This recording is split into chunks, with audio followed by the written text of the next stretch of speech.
पहिला पहिला हेर्नुहोस्, अब पढ्ने बेलामा हेर्नुहोस्, राम्रोसँग पढ भन्ने घरकाले स्कुलबाट भागी हेर्नुहोस्, त्यो तामे भौरा खुवाउन जाने, बासी भौरा खुवाउन जाने, अनि त्यहाँबाट छेर्वा फँयल भन्ने थियो एउटा, त्यहाँ फँयल पाकेको बेलामा फँयल खान जाने, अनि त्यो पहिराको तिजु छाम्दै उहाँ तल पोसको झक्कले आँपा हजुरको त्यो हल्लाउन जाने। अहिले आएर हेर्नुहोस् त्यो इङ्ग्लिस नजानेर हेर्नुहोस्, अब त्यति बेला खै त्यस्तै शिक्षा भयो कि के भयो होइन, नजानेर अहिले मोबाइलमा हेर्नुहोस् इङ्ग्लिस त्यो गाई खाने भाषा इङ्ग्लिस अहिले कनी पढ्ने बाध्यताले फेला पारेको छ। अब न शिक्षा मेरो लागि सैद्धान्तिक भयो न व्यवहारिक भयो, तर त्यति बेलै नै भन्थे नि शिक्षा सैद्धान्तिक र व्यवहारिक बनाउँछौ भन्नेहरूले, वकालत गर्नेहरूले,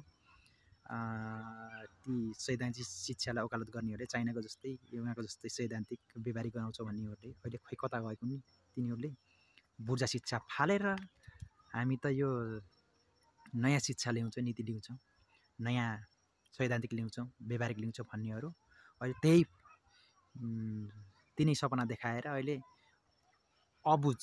शिक्षा भिडाइरहेका छन्। त्यसैले म त नयाँ शिक्षा आउला, प्रविधि आउला, त्यही नयाँले पढ्लान् भन्ने त सपना त देखेका हुन्छन्। यता पश्चिमबाट आउँछ कि पूर्वबाट आउँछ भनेर म त्यो प्रतीक्षामा ढुकिरहेछु, कसैले नभन्नु होला।